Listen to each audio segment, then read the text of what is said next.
Welcome back, everybody, to another episode of UPressPlay Sports. I'm your host and news editor, Richard Pereira. Joining me today is sports editor Cameron Priester and staff writer Zachary Watts. Hey guys, how's it been going these past few weeks? Going all right, we have the storm rolling through. Hopefully everyone's staying safe, getting prepared adequately.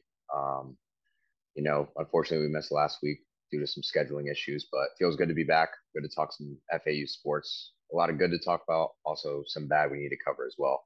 But looking forward to just getting into all of it. Yeah, no, I'm doing good too. Like you said, I hope everyone's staying safe from the storm, but little disappointing loss for FAU football over the weekend, but ready to talk about it. Yeah, as you guys mentioned, had a little hiatus last week because of scheduling, and this week, even though we have a hurricane going on, we wish everybody best of luck and to be stay safe out there. And for this episode, we'll start off with FU football. These past few weeks have been disappointing to say the least. They had their biggest game, arguably their biggest game of the season against UCF on September 17. And they did have a good start. They scored 14 points in the first quarter. They were up 14-7 at the end of it. And then they embarrassed themselves for the rest of the game, losing 40-14 in the end. And while they did play better on the road against Purdue, who was missing their star quarterback in Aiden O'Connell, FAU did fight and compete all the way to the end, but couldn't pull out the win as they lost 28-26. So, guys, what have we seen from FAU these past two games, and how much have they improved in between? So from what I saw out of the UCF game, I just didn't see a very as Willie Taggart referred to it, he didn't see 4 quarters worth of competition. We had the early lead, but then when you give up 33 unanswered points to close out a game, that's not how you want to close out, especially against a school we consider a rival. We always have a big showing. We got a good crowd out there.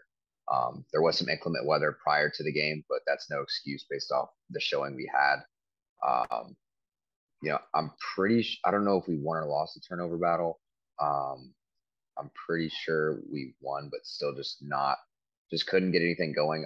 We had one drive where we literally started with the ball on their like 2 yard line and we couldn't get a score out of it. So it just kind of showed that like it wasn't clicking. And once things started falling apart, we had a very hard time getting it back together. One of the things I did see out of the Purdue game, though, which I really enjoyed seeing, was we did compete for all 4 quarters. I know Purdue was missing their starting quarterback, but that is a Power Five team. They get a lot more recruits that are, I'd say, sound and just kind of add depth to the roster. And we gave them a run for their money.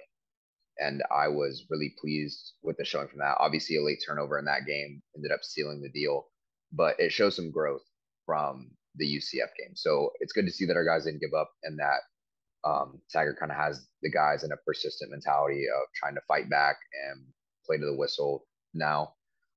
Still want to see some cleanup on the turnovers, but I'm definitely seeing some things I like, just obviously not getting the results we're looking for. Yeah, what I saw from the UCF game was kind of just what everybody else saw. They just disappeared. It looked so great in the first quarter. They kind of were sticking with the game plan of running the ball. McCammon and Mobley looked great in the first quarter, and then kind of after the offense at least just disappeared.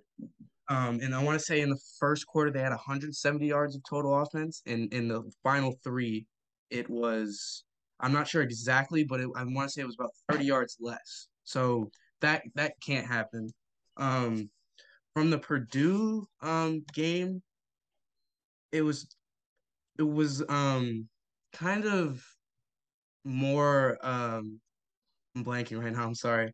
From what I saw from the Purdue game, it's a little more. You have a little more to be excited about, but I don't really care for the moral victory narrative that I kind of see on uh social media going around because Purdue's not a great Power Five team. They had an injury report that reads probably a mile long, and they are incredibly undisciplined. Right now, they are ninth in the country in penalties per game, with averaging 9 penalties per game, and they've lost multiple games this season, including that Syracuse loss, off of penalties pretty much entirely. Um, I just don't like that because we're not going to get recruits that come to FAU because we played a Power Five team close. We're not going to have people in the seats because we played a Power Five team close. We are going to have those things when we consistently win those games, which we had an opportunity this week and last week. But that it's you don't get opportunities like that very often. So when we do have those, we have to take advantage, and it seems like they just can't. So they need to clean things up, or kind of the program won't take those steps that we want to see. Yeah, I couldn't watch the UCF game because I was in Orlando, ironically, because that's where UCF is located. Um, but yeah, I was keeping track of the game through stats, and I was happy that they were up. They were actually winning at one point of the game, but to see them not score any points at all for the rest of the game was very disappointing. And knowing that they squandered opportunities when they were at the red zone, at the close to UCF's end zone, they they couldn't pull off at the very least a field goal or a touchdown. Yeah, it was like very concerning. And then N'Kosi Perry, after lighting up the stat sheet for the first few games, he underperformed against UCF, only throwing 13 of 29 for 108 yards, which obviously leaves more to be desired when it comes to Perry, because we know how good of a quarterback he can be at his best. And he did play better against Purdue, throwing 18, slightly better. He I just want to 30 yards, as you said that, touchdowns, but he did throw an interception and turn the ball over in the final drive. So while he did play slightly better, it just still more needs to be done. More needs to be done, and we can talk about that heading into their next game against North Texas, which will take place in North Texas's home stadium on October 1st at 4 p.m. on ESPN Plus. So, what are our expectations for FAU heading into this matchup? It's I don't really know what to think going into it. North Texas isn't really considered a powerhouse. I have seen them play quality games though, and I think that's where you kind of run into this issue where a team can not be as talented as you, but if they're playing consistent football week by week, then they're going to prove to be a tough matchup when it comes down to it. I just feel like we've shown spurts of I wouldn't say greatness, but just great football offensively. Defensively, we're kind of putting it together. Haven't seen the best of games as of late, but these things happen. Offensively, I kind of want to see just N'Kosi get back into the groove of things. Yeah. Last game he used his legs a lot more. 13 carries, 93 yards. That was those runs.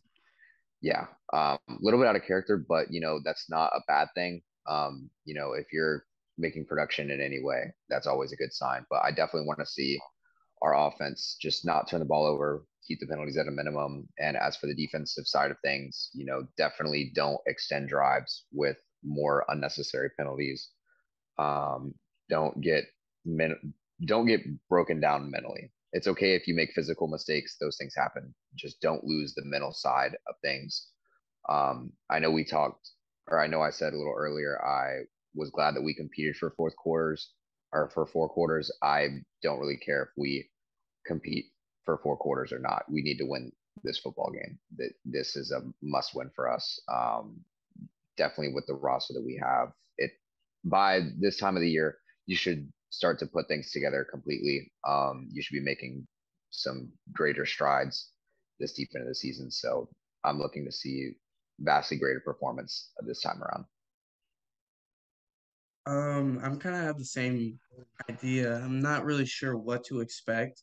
Um, I expect the offense to come out probably a little more conservative, trying to run the ball a little bit more to get McCammon and Mobley kind of back into their groove that they had going in the early in the season.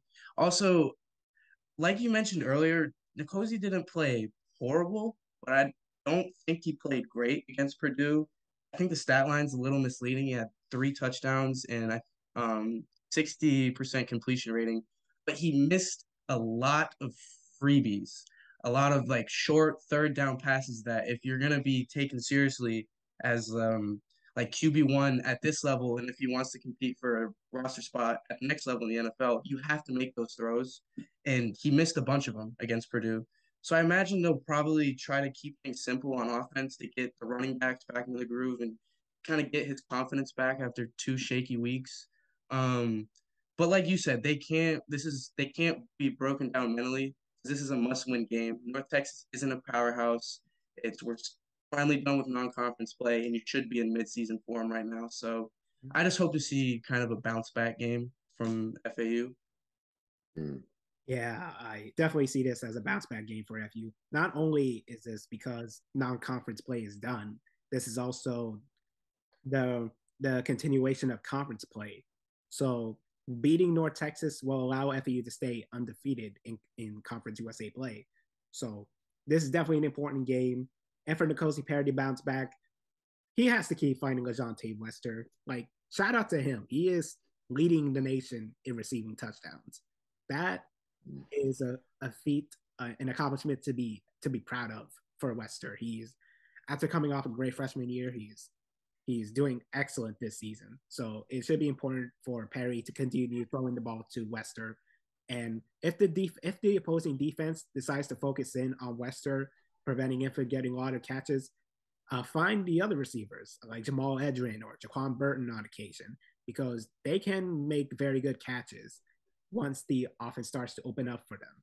So FAU should really take advantage of what they have, especially with Wester, and then not to mention running the ball with Larry McCammon, who's also like in as far as I'm certain, still in the top 10 in rushing yards.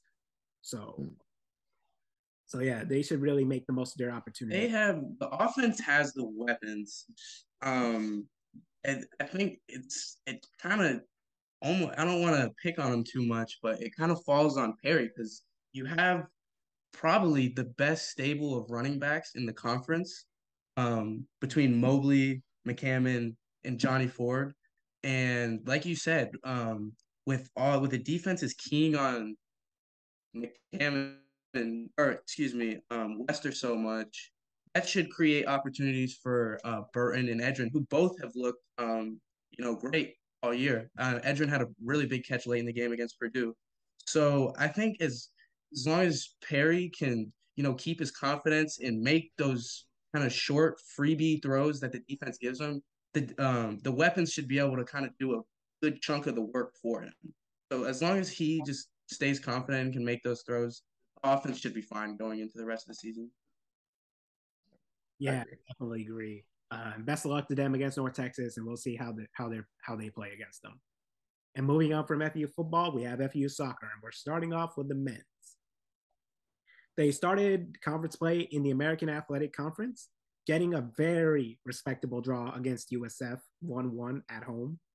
And then they had a very disappointing loss, a 1-0 defeat to North Florida, who was winless at the time. They had like 6 losses and 2 draws, which is basically one of the worst records. So it was very disappointing for FAU to lose to a team like that. But they did bounce back, resuming conference play with a 1-0 victory against the University of Alabama at Birmingham, aka UAB. So they currently have 4 points in conference play. So how are you thinking on the men's team at this point of the season? You know, as of the last 3 games, we're getting a lot more low scoring games. I would assume it's because our penalty numbers aren't as high as they were earlier in the season. One of the things that I kind of saw out of the USF game, which was a nice, pleasant twist, is we weren't doing very well on set pieces, but we actually got a goal off a set piece. I believe that was Graham Pratt's first goal of the year. So congrats to him. He got the equalizer. and we were able to win that game. Obviously, not a great showing against North Florida, but we showed great bounce back against UAB. And, I'm okay with dropping out of conference games so long as we pull out wins in conference. And that was much needed, especially against UAB team. And especially with the schedule that we have coming up, we have another rivalry game against UCF this time in soccer, and they're ranked. So we have had one prior matchup this year against a ranked opponent. We dropped that one 2-0 to Lipscomb. They were also 23rd ranked at the time. So hopefully we'll get a better showing. But this time we are away, so we will be playing in Orlando. But as for the games we have played, I'm seeing better goalie play, not getting beat so much on the set pieces, which is good. Just about putting it together more offensively, capitalizing on our own set pieces, trying to get better build-up play is what I want to see. More shots on goal is the ultimate target area I want to see increased. Just not enough shots on goal in games prior. But I'd want to go with my usual, it's a work in progress, but then again, this is the time of year where you should already have some things put together. You should already kind of have your chemistry down with some of the guys. But I think this UCF game will be really telling of where we are overall. Yeah, I remember whenever had our last episode, I talked about this 4-game stretch that started with USF, and whenever I talked about that, I kind of spoke as if the North Florida game was a given win, and they dropped that. So this team kind of makes me scratch my head a little bit because they dropped that game and then come back and take down UAB, who isn't great. They're at 2-6 right now. Yep. But I didn't assume. I was more confident going into that North Florida game, obviously, than UAB. And they beat UAB, and I don't like the 2 yellow cards at the end of that game, but it's they won, so I don't want to nitpick too much. Like Zach said, I could see more shots on goal, a little bit more, but like you said, the UCF game is going to be really telling. It's at home. They're kind of maybe might be a little bit overmatched, but we'll see. This game's going to be telling, like he said. Hopefully we'll see them in a little bit more kind of mid-season form. But I'm excited. It'll be telling. If they can, I'll be a lot more confident if they can look good against UCF this week. Yeah, these past few games, they have looked considerably better in the second half, considering they scored all their goals in the second half. These past 3 games, especially in conference play against USF and UAB. So if they are a second half team, then they should really take advantage of the adjustments they make heading into halftime and then coming out onto the pitch to start the second half and try to outsmart their opponents with the adjustments they make on that end. So they do take on UCF, who is currently ranked 23rd in the country, on September 30 on Friday at 7 p.m. in Orlando. And yeah, it's going to be a pretty big matchup for the guys. And we hope they do their best against the UCF Knights. And we move on to women's soccer. And they've been up and down for the most part, but they did have some pretty good momentum as they picked up a 2-1 upset victory over the University of Kansas. So it was a very big win heading into conference play, and they used that to their advantage by beating North Texas on the road 1-0, and then getting a pretty good draw against the solid UTSA squad 1-1, but then fell 1-0 to UAB on September 25th. So their record is pretty solid right now: 5 wins, 4 losses, and 3 draws. A win, a loss, and a tie in conference play at the moment. What are our thoughts on the women's team at the moment? I was actually very pleasantly surprised with how we came out on the week we missed. First of all, the Kansas game, Austin, huge shout out to her, ended up getting the game-winning goal with 11 seconds left, or was it 11 seconds left? I believe so. Yeah, 11 seconds left in the match. Scored a shot from like 25 yards out. If you want to see a video of that, you can check out FAU Women's Soccer Twitter page. They have a video of that goal. That was unbelievable to give us the win and a great confidence boost heading into a Conference USA game against North Texas. And then you go into North Texas, who's an incredibly hard matchup. You know, they have this huge unbeaten streak. Yeah. Yeah. So here's a stat. The Mean Green had not lost a conference game at home since October 31st, 2008, which is a 65 game streak. And then we go into their house and pull off a win. That's incredible. That just shows that we were on fire. And that we had kind of things all put together, which I thought we'd be able to, you know, turn out better. And then we ended up we didn't get the result we wanted against UTSA, but we were winning the entire time. And then we kind of got a taste of our own medicine. We gave up the game tying goal, I believe, very late in the game. Yeah, in the 86th minute, which tied it. Couldn't get another goal there, so we ended up tying that one. And then in the UAB game, this was just a very uncharacteristic game. UAB scored in the 13th minute, and then we only had 3 shots all game, and that came in the second half. So really uncharacteristic. We're not used to being like shut out like that, which was really surprising. I don't really know what happened there. But you know, we'll just mark that off as just an off day for the women's team. Definitely look to get things back to where we were, especially against Kansas and North Texas. Those are huge games.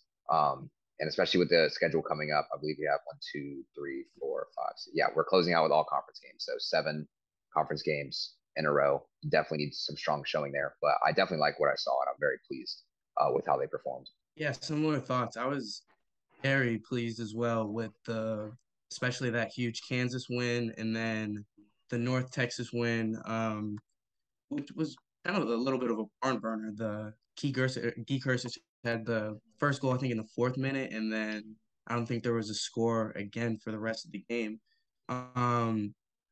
But hopefully they can kind of keep that mojo they had going in those first 2 games against Rice here this week. Like he said, that was very uncharacteristic to have 0 shots go up in the second half. That's, you know, something that you'll hope they kind of fix going into the rest of the conference games. I'm confident. Like you said, Bree Austin continues to look fantastic. Continues to look fantastic. Hopefully they can continue that into Rice and Charlotte here in the next week or so. Yeah, like the men's side, the women's side has 4 points in conference play, which means that they're basically in the middle of the pack in the conference at the moment. But should they carry the momentum they got from the win against Kansas and North Texas, they should really be good for the rest of conference play. And they'll take on Rice University on Thursday, September 29 at 8 p.m. in Houston, and host Charlotte on Sunday, October 2nd at 1 p.m. So be sure to cheer on your Lady Owls on Sunday at home. So hopefully they do good in those conference games, and we'll see how they go. With that will be it for our section on FAU sports. We now head on to national sports, and we have the NFL. And we're going to look at week 3. And we had some pretty highlights from some of the teams, and especially for the Dolphins, who remain undefeated with a 3-0 record, including a 21-19 upset over Buffalo. And at the end of the game, where Buffalo failed to take the lead, we saw one of their assistant coaches just basically rage quit on live television, throwing everything he had on his counter, like enraged, which is very comedic to say the least. Yeah, I understand his pain. Yeah, as Karen said, I completely understand. You know, I feel like Buffalo just really didn't capitalize a ton offensively. One of the things I think is important to point out, Buffalo had a ton of players out season now. Where Boyer didn't play. Just com- complete collapse depth chart wise. Wasn't really able to get anything going. But even so, those aren't excuses. You can only hope that you're fully healthy throughout the year, but you're expected to get things done, especially a team that's projected to make it to the Super Bowl. Even with injuries, you're supposed to figure these things out. And that's not to discredit the Dolphins. I had them winning going into the game, actually. Um, in my personal plot, I shouted them out. I thought they were going to get it done, and they did, just not the way that I expected it to. It was a very sloppy game overall. You had a lot of people attributing the loss to the Bills due to weather, like, oh, they're not used to playing in that sauna of an environment. But you play in Miami once a year. You should be used to it. No one complains about how cold it is up in Buffalo. You just play through the snow. It's kind of how it is. Um, but I get it. One of the things I want to point out from the Dolphin side of things, I was very questionable about that Tua injury. They said it wasn't a head injury. They said it was a back issue and that he had cleared concussion protocols. But for anyone that's played football, you don't shake your head due to a back injury, whether it be a pinched nerve or anything. And he even pretty much collapsed on the field. Look, I get you want to win games. I know you want to have your best players out there, but player safety comes first. CTE is a prominent issue in the league that still hasn't been um, addressed properly. I know we have new rules and new helmets to try to protect against these things, but even so, when you are just throwing players back into the fire without being properly cleared, you're just putting them at greater risk for their future. I know you want to win these games now, but I promise you it's way more worth it if you can see these guys play deeper into their careers. So I was hopefully with the investigation, the whole truth comes out there. If he was healthy, then I'm all for it. If not, we definitely have to do a better job in taking care of our players. Right, I agree. That was whenever he collapsed, that was kind of a scary moment. I hope they're taking like the right steps with that. But something I just found it interesting how like the final stat line of how Buffalo outgained the Dolphins by almost like 250 yards, and I think had 16 more first downs um, than Miami did, and they still only won by two. So more than anything, what I got out of that game is how still not, I'm not, I'm not down and out on the Bills, and honestly, if anything, this game kind of put me at the Bills a little higher on my list to because I'm sold on not I take that back, I'm not sold on the Dolphins, but I think the Dolphins look like one of the better teams in the league. And if you can hang with them kind of with that being obliterated by injuries like the Bills were, um, I wouldn't feel too down and out about it. I didn't like the way they kind of manage the clock at the end of that, and that's just why I kind of understand the OC's kind of feelings up there in the box. Yeah, outburst. But but I think the Dolphins. I don't know who's gonna be able to kind of keep up with the Dolphins. They look great. They look great, and I think the Bills will be fine too. So that was a really great game. Yeah, my main takeaways from that game is the Dolphins are 3-0, and the outbursts from the Bills coach. Yeah. So as we look at the other games, Chicago bagged the 23-20 victory over Houston. Don't care. They look terrible. They Yeah. look terrible. Yeah. They look Terrible awful. showing. I would have No faith. I'm they look so terrible. I would have rather taken the loss and kept the draft stock going. Like they just look terrible. They're not beating anybody who's worth anything. They're not. I have a quick question. So I'd rather be happy at the moment than to be miserable for the rest. It's okay. It's okay. You got the win. Yeah. That's all that counts. And Baltimore torched torched New England 37-26, and Mac Jones suffered a high ankle sprain. Yeah. Yeah, for a couple of weeks. So it's very unfortunate, but that means Bailey Zapp might get an opportunity. So Maybe Unfortunately, Brian un- Hoyer. I don't know. yeah, unfortunately, as a Patriots fan, based off the news, Brian Hoyer will be the starter, and I just really don't understand that. You know what you're getting out of Brian Hoyer, but I feel like this is kind of the time to see what you're really getting out of Bailey Zapp. I mean, you spent a fourth round pick on him, which it wasn't exceptionally high, so you might as well see what he can do. Because if anything, you can use him as some pretty good draft capital later down the road. That's what they've done in the past. They did it with Brissett, they did it with Jimmy G.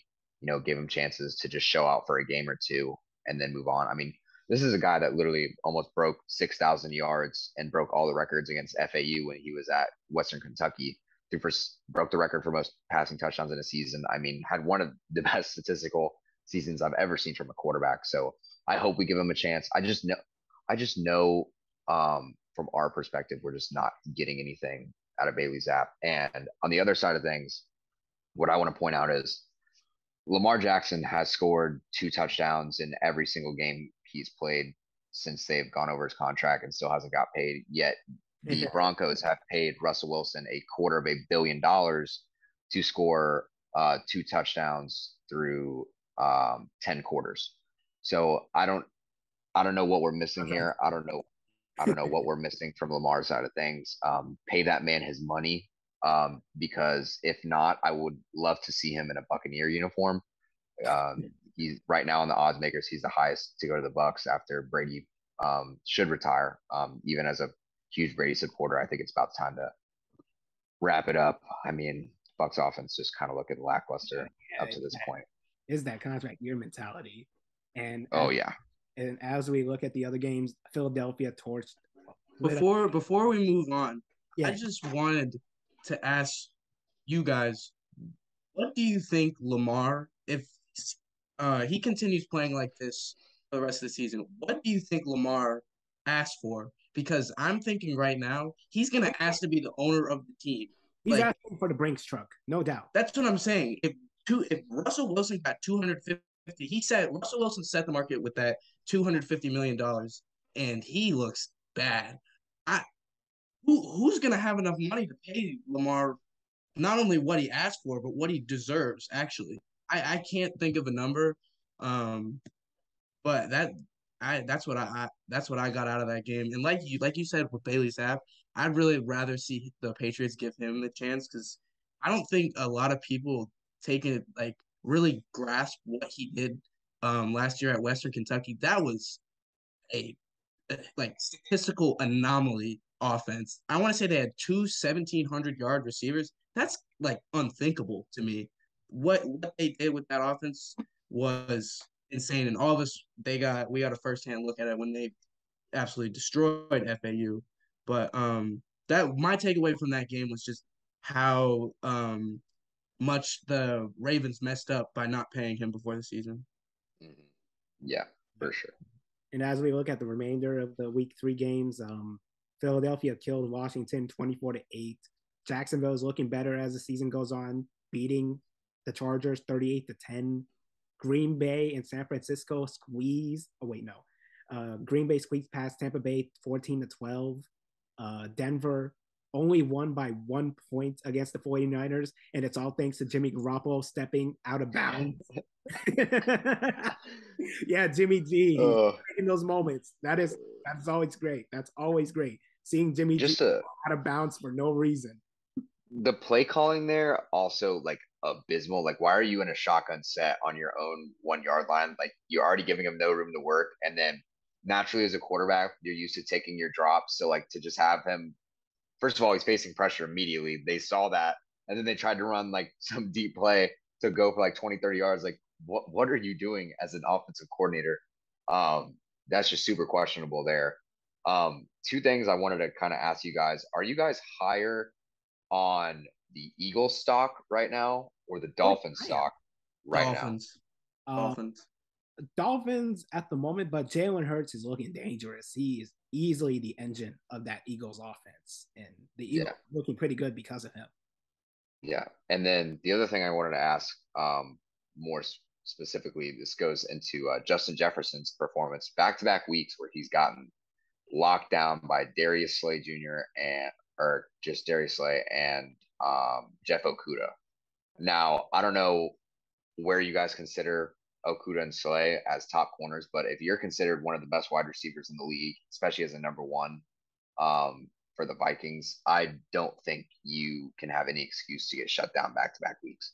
I know people say, "Oh, he's getting double covered, whatever." Like when Randy Moss was the number one, you could triple cover that man. When Calvin Johnson was the number one, you could triple coverage that man. Jerry Wright, like there's a lot of names that people want to compare this guy to, but yet if you were to put him up against those names, he's not doing what other guys. I mean, since week one, where I thought personally it was just the Packers failing on matchups because if they put Jair Alexander over him the entire game, that doesn't happen. He doesn't go off for almost 200 yards. But now we're starting to see teams actually give him the respect that he deserves, and now he's not performing at all. I mean, Thielen and Osborne are getting more production, but I just wanted your thoughts on so-called number one receiver getting shut out back-to-back weeks.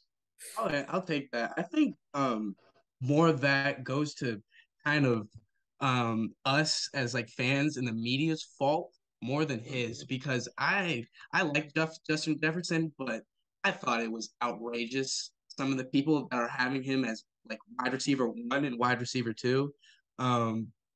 Not only just because I just don't think he's that guy. Also, I don't think he's that guy, and he's definitely not going to be that guy with Kirk Cousins throwing him the ball. I don't think so. I think that's kind of our fault. I think there's like probably two or three guys I think would 100% take over him. So I think we should just kind of like ease off him a little bit, but I think he'll be fine as the season goes. He's showed us time and time again that he's really talented, but I don't just at least yet I don't think he's kind of that guy yet. I mean, yeah, I agree. We've already seen the Eagles play Kirk Cousins, and dude got killed by defenders. So I don't think we need to be worried about that at the moment. Yeah. But yeah, I do agree that we do have to be careful in how we rate talented players like Justin Jefferson, as you guys were saying. Mm. It's important that we be careful with how we. And it goes the other way with it goes the other way with being down and out on players because Okuda had a really, really rough rookie season, and I had him rated a lot lower than CJ Henderson whenever that draft was going on. So I was kind of like, yep, I was right. But he seems to be really having a kind of a comeback season, and they're mentioning his name for comeback player of the year, which is kind of early. But he's not a terrible corner. So I think that's another reason I think we shouldn't be as down and out on Jefferson as some of us are. Okay. With that, that'll be it for this episode of UPressPlay Sports. Make sure to hit like and subscribe. Click the bell to keep up with notifications from us. Also be sure to go on upressonline.com to keep up with news, sports, and more content alike. To follow us on Twitter, it's for me, at Rich26Pereira, for Cameron, at PrehistorCameron, and for Zach, at ZachWatts1_. Thanks for watching, everybody, and have a great day.